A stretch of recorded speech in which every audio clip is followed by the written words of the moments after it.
పోషకాలతో కూడిన పాలకూర rice. Hi friends, welcome to our channel. పాలకూరతో ఎప్పుడూ పప్పే కాకుండా ఇలా రైస్తో కలిపి లంచ్ బాక్స్లోకైనా మధ్యాహ్నం భోజనానికైనా ట్రై చేయండి, చాలా బాగుంటుంది. ఇప్పుడు ఒక గ్లాస్ రైస్ అయితే ముందుగానే వండుకొని రెడీ చేసుకుని ఇలా ఒక ప్లేట్లో చల్లారనివ్వాలి. ఇలా చల్లారిన తర్వాత ఒక మిక్సీ జార్ తీసుకుని ఇందులో కొద్దిగా పుదీనా తీసుకోండి, మరి ఎక్కువ అవసరం లేదు. అలాగే కొంచెం కొత్తిమీరని కూడా తీసుకోండి. అలాగే పాలకూర 10 ఆకులు అయితే తీసుకోండి, సరిపోతుంది. ఇలా తీసుకున్న ఈ ఆకులు శుభ్రంగా కడిగి తీసుకొని పచ్చిమిరపకాయలు 3 లేదా 4, 1 అంగుళం అల్లాన్ని తీసుకోవాలి. అంతేనండి. కొద్దిగా అవసరమైతే నీళ్లు పోసుకొని మెత్తగా గ్రైండ్ చేసుకొని తీసుకోండి.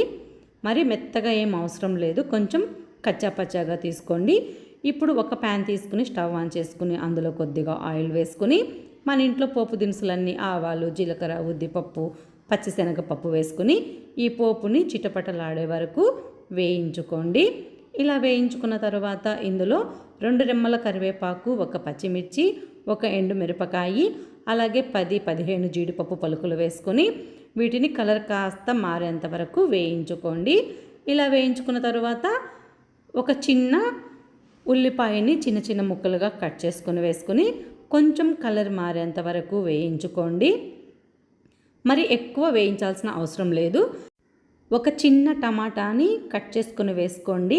అలాగే రుచికి తగినంత సాల్టు, కొద్దిగా పసుపు కూడా వేసుకొని ఈ టమాటా సాఫ్ట్గా అయ్యే వరకు వేయించుకొని తర్వాత మనం గ్రైండ్ చేసి పెట్టుకున్నాం కదా పాలకూర పేస్ట్ వేసుకొని ఈ పాలకూర పేస్ట్ని మీడియం ఫ్లేమ్లో ఒక 2-3 నిమిషాలు వేయించుకోండి, పచ్చివాసన పోయే వరకు.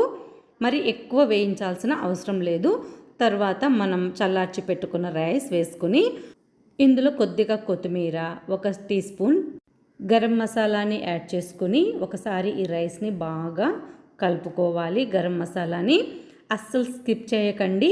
ఇలా 2-3 నిమిషాలు మీడియం ఫ్లేమ్లో వేయిస్తే ఈ రైస్కి పాలకూర ఫ్లేవర్ అనేది పట్టి టేస్ట్ అనేది చాలా చాలా బాగుంటుంది. అంతేనండి, సింపుల్గా స్టవ్ ఆఫ్ చేసేసుకుని ఇంకా వేడివేడిగా సర్వ్ చేసుకుంటే ఈ పాలకూర రైస్ని లంచ్ బాక్స్లోకైనా మధ్యాహ్నం భోజనానికైనా సరే పర్ఫెక్ట్గా ఉంటుంది. తప్పకుండా ట్రై చేయండి. ఈ పాలకూర రైస్ పోషకాలతో కూడినది, మన హెల్త్కి చాలా చాలా మంచిది. కాబట్టి ఎప్పుడు పప్పే కాకుండా ఇలా పాలకూర రైస్ని టేస్టీగా చేసి పెట్టండి. స్పైసీగా ప్రతి ఒక్కరికి పాలకూర రైస్ అనేది ఫేవరెట్ అయిపోతుంది.